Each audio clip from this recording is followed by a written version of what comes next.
Benvenuti tifosi del Napoli. Mettete mi piace al video e iscriviti al canale così potrete rimanere sempre aggiornati sulle ultime notizie della nostra squadra. Forza Napoli! Khvycha Kvaratskhelia è stato l'artefice di una grandiosa prestazione nell'andata dei quarti di finale contro il Paris Saint-Germain. Ha messo a segno azioni degne di un campione e, soprattutto, ha segnato il meraviglioso gol che ha completato la rimonta. Così, nell'intervista rilasciata al dopopartita a Sky Sport, Kvara ha risposto a una domanda sul Napoli e sul paragone con Diego Armando Maradona. Di seguito le sue parole.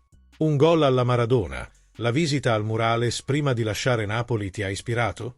È come un dio a Napoli, è uno dei più forti, non l'ho mai visto giocare, ma so quanto fosse grande.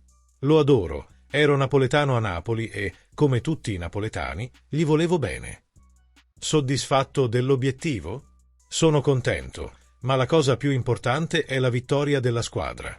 Il gol è importante, ma la squadra viene prima di tutto. Abbiamo vinto una partita difficile, loro hanno segnato, ma siamo rimasti concentrati per tutti i 90 minuti e abbiamo fatto un buon lavoro.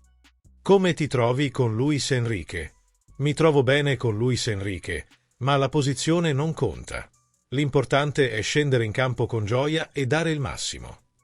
Qual è la tua opinione, fan? Sei d'accordo con lui? O no? Lascia un commento sul video e iscriviti al canale. Forza Napoli sempre!